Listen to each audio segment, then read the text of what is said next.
Hola profesora, mi nombre es Oscar Mauricio La Rosalensi y el día de hoy le voy a hablar sobre la visualización, algunos ejemplos y también le hablaré sobre algunas técnicas de cómo mejorar y también les tocaremos el tema de la concentración y la atención. Hoy voy a empezar a hablar sobre la visualización. Para empezar, ¿qué es la visualización? La visualización es el uso de la imaginación para crear imágenes y situaciones de condiciones deseadas. En otras palabras, es una simulación de lo que va a pasar, en crearnos situaciones claramente positivas de lo que va a pasar dentro del campo de juego o lo que va a transcurrir durante el partido, ya sea en un deporte colectivo o individual. Siempre es bueno crearnos imágenes de lo que va a pasar para mantenernos concentrados, alertas, y eso también ayuda a que estemos más seguros, eso hace que ganemos confianza porque siempre uno se va a imaginar que va a pasar algo positivo y no negativo. Ahora les voy a hablar sobre los beneficios. Favorece la sensación de seguridad, también permite el mejor uso de habilidades para afrontar y superar debilidades mentales y físicas. Y ahí por último, les voy a hablar cuáles son los usos de la visualización. Les mencionaré tres, los cuales para mí son los más importantes. El deportista puede utilizar la visualización para mejorar la atención y concentración. Por ejemplo, uno siempre se va imaginando lo que puede pasar. Por ejemplo, cuando vas yendo al partido, te imaginas lo que puede pasar. Por ejemplo, un arquero podría imaginarse cómo cómo lo van a atacar, si le van a pegar desde afuera, si cuando vienen los corners van a ir cerrados o abiertos, en qué momento debe salir a achicar, si recibe un pase, cómo parar el balón. Eso se puede imaginar un portero.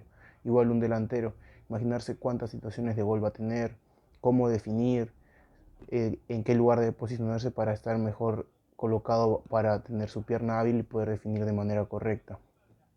Y otro ejemplo, también ayuda a mejorar la confianza de uno mismo. El deportista al representar mentalmente una buena actuación hace que se sienta capaz de actuar bien bajo circunstancias adversas. Por ejemplo, uno puede venir de una lesión de 6 meses y, y claramente uno luego de 6 meses vienes con miedo, tienes miedo de volver a lesionarte, de estar fuera de ritmo, de actuar mal, pero si uno se hace esos pensamientos negativos, claramente las cosas salen mal, pero si uno se empieza a hacer situaciones positivas, claramente las situaciones pueden mejorar muchísimo. Si vengas de una lesión muy larga, o vengas de mucho tiempo sin marcar un gol, o vengas de una racha de malos partidos negativos, hacerte esas situaciones ayuda a que tu confianza mejore y puedas tener un rendimiento óptimo. Y por último, para el entrenamiento de una estrategia puede ayudar al deportista a imaginarse una estrategia en particular dentro del campo de juego en una competencia, ya sea una estrategia individual o en equipo. Por ejemplo, los entrenadores pueden imaginarse situaciones colectivas, imaginarse por dónde va a atacar el rival, porque eso es lo que hace el entrenador, imaginar lo que puede pasar, porque ellos no saben cómo va a atacar el rival, cómo se va a defender, cómo se va a alinear, y el entrenador imagina esas situaciones y de esa manera puede tener un concepto de lo que va a pasar a través de esa imaginación. Y ahora les voy a hablar un poco de la atención y concentración. Les comentaré un poco sobre las estrategias de atención. La estrategia atencional asociativa es el control de funciones y sensaciones corporales con el ritmo cardíaco, la tensión muscular o el ritmo respiratorio, y estas sensaciones ayudarán a mantener el foco atencional. Ahora les hablaré de algo que para mí es muy importante, el autohabla. El autohabla, que su mismo nombre lo dice, es hablar con uno mismo, decirse cosas positivas. Por ejemplo, algunos se ponen muy nerviosos antes de una competencia y no saben cómo en vez de darse pensamientos negativos, no, disculpe, en vez de darse pensamientos positivos, sea pensamientos negativos. Y eso hace que ya de por sí te pongas mucho más nervioso. A todos nos ha pasado en algún momento que no tenemos un partido muy importante o tenemos una actividad muy importante y nos ponemos muy nerviosos. Y en vez de calmar eso, nos ponemos en situaciones donde nos hace poner más nerviosos. Por ejemplo, wow, este equipo tiene un delantero que ha marcado 10 goles durante esta temporada y, y su entrenador ha sido muy exitoso, tiene un gran arquero, tiene buenas defensas. Todo lo negativo lo relacionas a ti y en vez de calmar eso, aumentas más dando pensamientos negativos. En cambio, si te llenas de pensamientos positivos, dices, no, yo soy bueno, he entrenado bien, he dormido bien, he descansado bien, he comido bien, esos pensamientos hacen que tú mejores. Y de eso se trata, de los pensamientos positivos que nos damos uno mismo. Por eso es el autohabla. Creo que todos en algún momento hemos hecho eso. Se nos rondan los pensamientos negativos, pero hablamos también con los pensamientos positivos. Y eso es lo que ayuda a contrarrestar eso, porque a todos nos ha pasado en algún momento. Ahora les voy a dar algunos ejemplos. Lo típico es dejar de pensar. Apenas aparezcan los pensamientos negativos, podemos utilizar alguna palabra que frene o interrumpa esto. Por ejemplo, decir alto, stop y cambiar automáticamente ese pensamiento. De estar pensando todo el rato en ese pensamiento negativo, cambiar drásticamente a un pensamiento positivo. Por ejemplo, algunos escuchan música, algunos leen un libro. Por ejemplo, durante los viajes de los deportistas es inevitable no pensar en lo que va a pasar.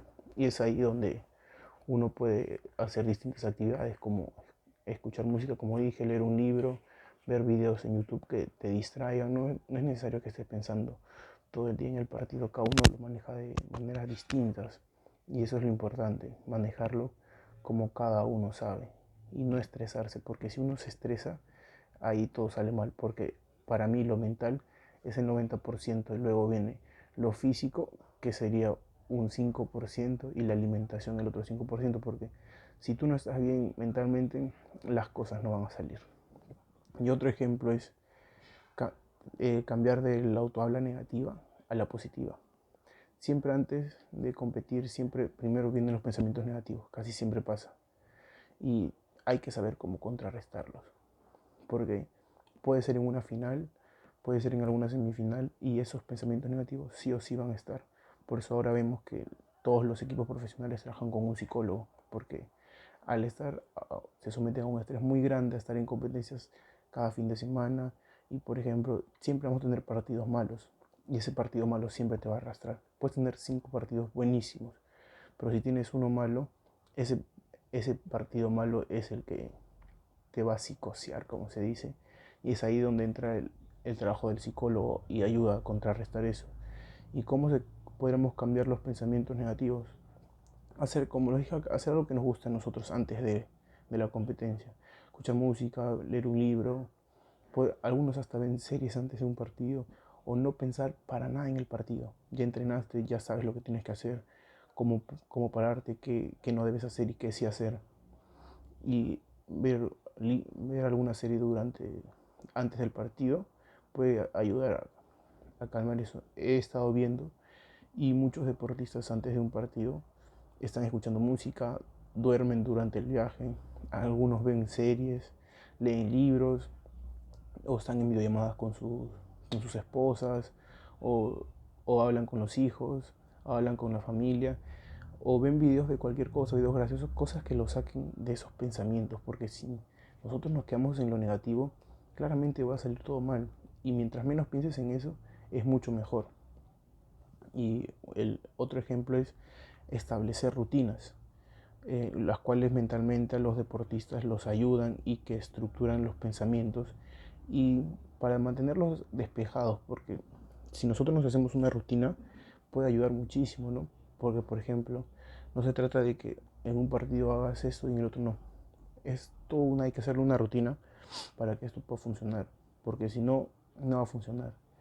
Como les dije, podríamos hacer rutinas, por ejemplo, ejercicios de respiración que ayudan muchísimo a liberarnos.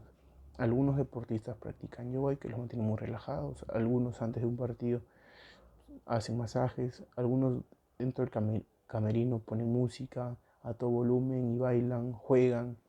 Ahora en los entrenamientos vemos mucho que ya no solamente hay entrenamientos intensos y gimnasios, sino hacen juegos recreativos para tener una buena armonía dentro del camerino. Hay juegos muy alegres, como que juegan el típico michigato, pero lo juegan con los balones de fútbol, con los chalecos, y hacen que los jugadores se despejen. Ahora vemos los calentamientos antes de un partido.